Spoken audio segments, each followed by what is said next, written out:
Now, this problem does have something to do with the engine and a misfire, so you definitely want to watch this video if you're planning to get a Civic Type R or you already own an FK8 Honda Civic Type R.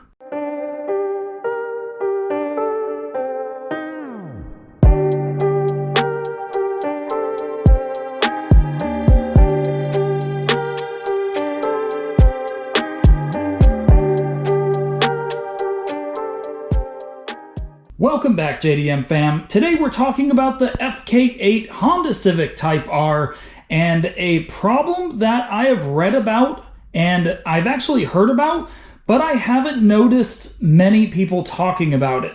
Now, this problem does have something to do with the engine and a misfire, so you definitely want to watch this video if you're planning to get a Civic Type R or you already own an FK8 Honda Civic Type R. Now, as you can see, the FK8 Civic Type R does have a scoop in the center of the hood. Now, the FL5 does have a hood vent right here. I believe it lets heat out, whereas the FK8 has a hood scoop that pulls air in. It actually has two little tunnels right here that pull air through these vents on the side of the fenders, and that does two things. This will help with downforce as well as pulling heat from the engine bay out of these vents and cooling off the engine. So there is something that I've noticed when washing my Type R is that water will actually get into this hood scoop, and I didn't think it would be much of a problem until I started reading online about this and also noticing water dripping into my engine bay. I'm going to pop the hood and show you guys exactly what I mean about this. So like I mentioned, it does have these little tunnels that pull air through the sides into the side fenders and through those vents back there. Now, something that I also noticed is that water does not just stay inside of these. It actually travels out of this little crack. You could see a little bit of calcium buildup from water right there, but also it goes up the hood. When the hood's closed, you could see that it actually escapes right next to the hood latch right here, and it actually comes out right here at my radiator and latch area.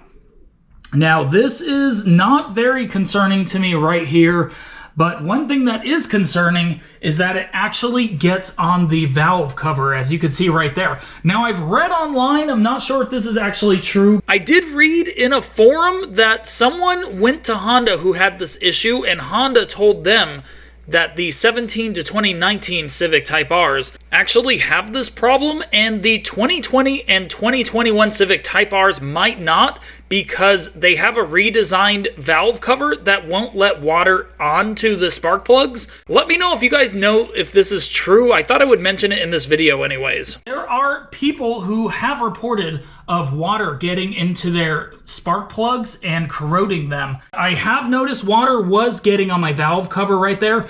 So one thing that I did do was cover up this hole right here, which is actually a pretty big hole, and it did have calcium buildup around that one too, as well as a little hole right here that did have calcium buildup. This one was a pretty big hole that actually lines up perfectly with my valve cover right there. So I did make sure to cover that one up, and it did end up lining up perfectly with this spot right here. So that was a little annoying that water was getting on my valve cover. Obviously, you don't want water leaking all over your valve cover. So what I did was, like I said, just use a little bit of Gorilla duct tape, cover that one and that one up. It's not like the best solution, but it's just something I did really quick just to make sure water does not get in here on my engine bay and my engine. So that is just a really quick, easy fix that I did. Don't know how well it's going to work, but I did want to make sure I did something and I didn't just let it stay open like that, because even if you don't spray water into your hood scoop, if you get caught in the rain or something, water is more than likely going to get into your engine bay or at least into your hood. So that is just something I wanted to mention and talk about. I don't see that many videos talking about this issue on the FK8, and the hood scoop is amazing, but I don't know why the Honda engineers did not make sure that water would not get into the hood. And end up possibly getting into the engine bay. Now, from what I've read online, the few people who have had this problem who actually talked about it and reported it online have said that they just changed the spark plug, fixed the issue, not a biggie, and obviously if you can avoid a problem and not have to go to the dealership, that is obviously the best outcome. But just wanted to warn you guys, let you guys know about this problem, let you guys know what I have done, which is not much, but I mean, it's something. So let me know if you guys know anything about this issue, and if you guys have experienced this. Also, what you guys would possibly do, what you guys have done to avoid this problem. This is just something that I was kind of worried about and thought I would bring it to your attention. Thanks for watching, guys. See you on the next video.